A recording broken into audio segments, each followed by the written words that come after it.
Well, in just the last few weeks, we've seen quite a bit of different winter weather. We've seen snow, freezing rain, sleet. Obviously, that causes headaches for commuters, but it also brings up some questions that are a little, they have a scientific basis. They have a scientific basis. So in this month's Molly Explains It All segment, that is me, I answered a pretty common question that I've heard about snow, ice, and sound. Take a look. Have you ever noticed that when you go outside after a snowstorm, everything just seems quiet? Well, you're not crazy, and there are a few different explanations. The first is nature.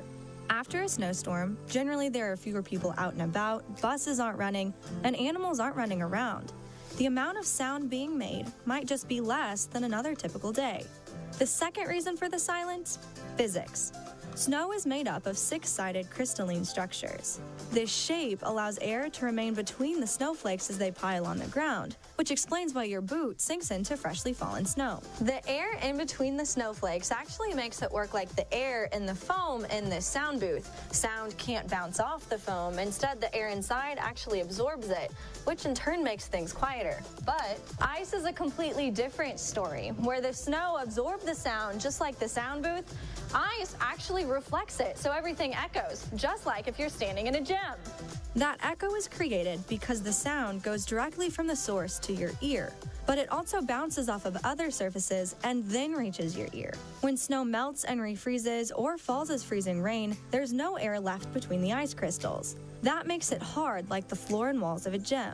Not only does this eliminate the absorptive properties of the snow, but it also makes some surfaces like grass more reflective. In a gym, reflected sounds are trapped within a room, creating an echo.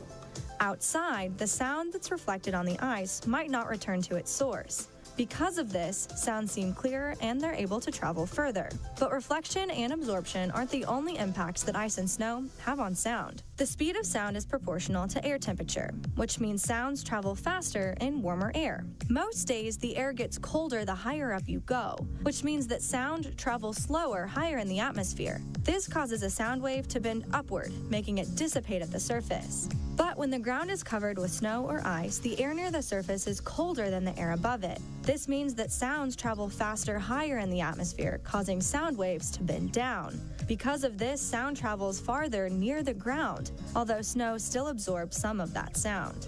So the next time you wake up to a ground covered in freshly fallen snow, take a moment to take in the silence it helps create. For News Press Now Morning Edition, I'm Molly Bernard.